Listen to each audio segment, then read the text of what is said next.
Hey everyone, it's Kate here from Chat with Kate. I realize that I haven't been putting out very many podcast episodes or anything, and that's because I kind of want to switch my format a little bit to more video. I really want to be able to connect with people and have people be able to hear what I'm saying and what I'm talking about and everything, be able to actually look at me and see what I'm talking. And I realized, kind of thinking about this, that I don't even have an intro video on this main channel. So what I want to do is do a little introduction of myself, introduce me if you don't know me, and all that jazz. So here we go.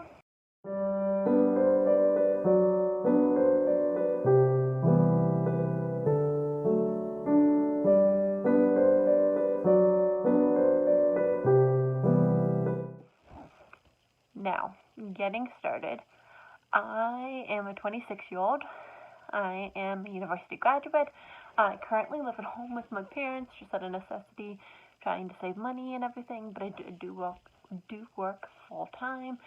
But like I said earlier, I realized that I never actually did like an introduction video to introduce myself to you guys. I just kind of like put everything out there and like sure I did a podcast episode for it, but I never did like a full video, so that's kind of what I wanted this to be a little bit about, and just like when you meet somebody, what questions you want to ask someone and just stuff like that. And so I kind of want to answer some generic ones that I would like to know about people in kind of situations like this, like when I watch different vloggers or listen to podcasters. Like I want to know more about the life story and kind of what brought them up to this point. So it's kind of what I'm going to do.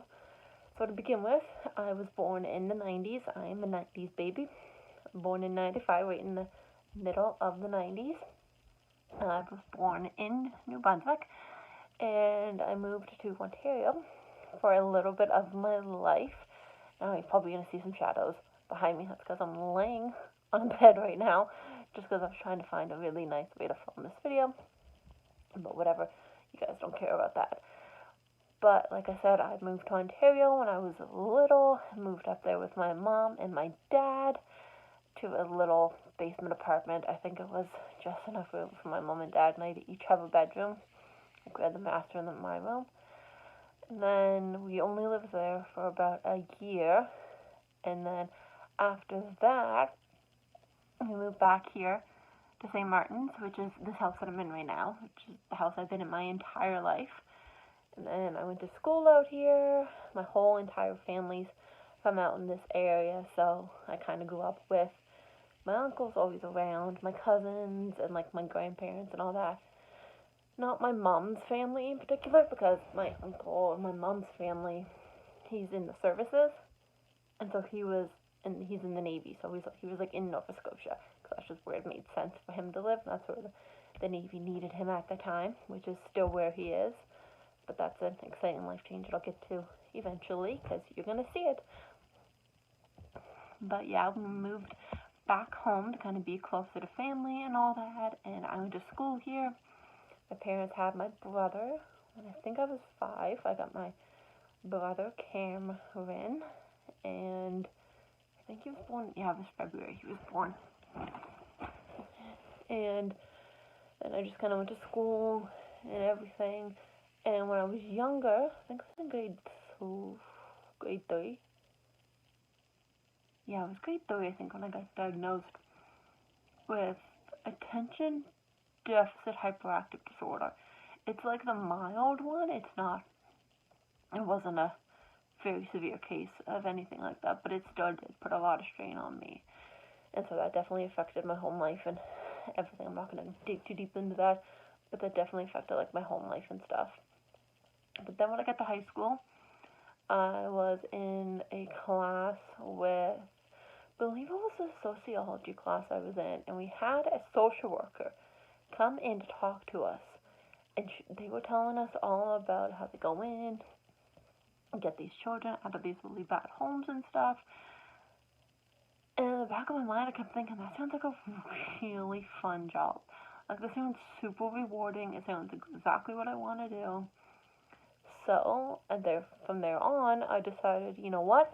I'm going to go to university and take my Bachelor of Arts Sociology to work towards my BSW, which is Bachelor of Social Work, and then my MSW, so my Master's of Social Work. So I got all excited to start researching schools. I researched schools that were around me.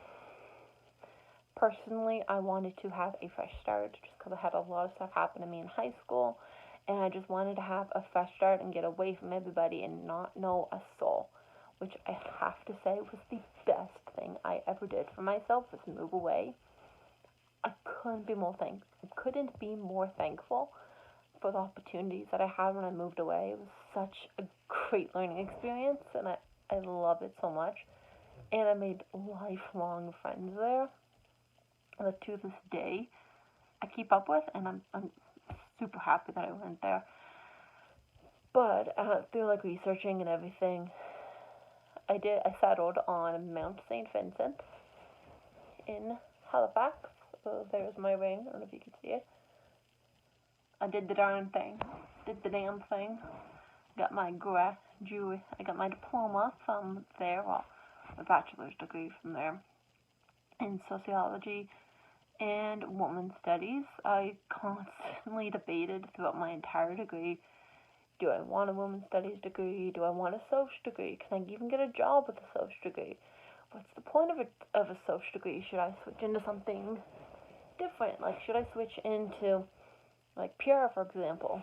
That was something I really kind of wanted to do because I always thought, like, oh, sports journalist would be so cool to do because I love hockey, I love baseball, I love talking about it. It's just something that I'm passionate about, and I love doing.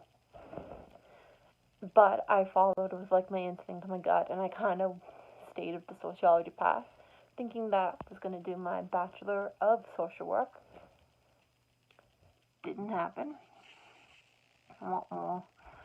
Life kind of played a cruel hand to me, and I was doing research one day and stumbled across the statistics of getting into the social work degree program and realized I don't have the high enough grades to get into this degree at this moment. And so I kind of came to a crashing halt.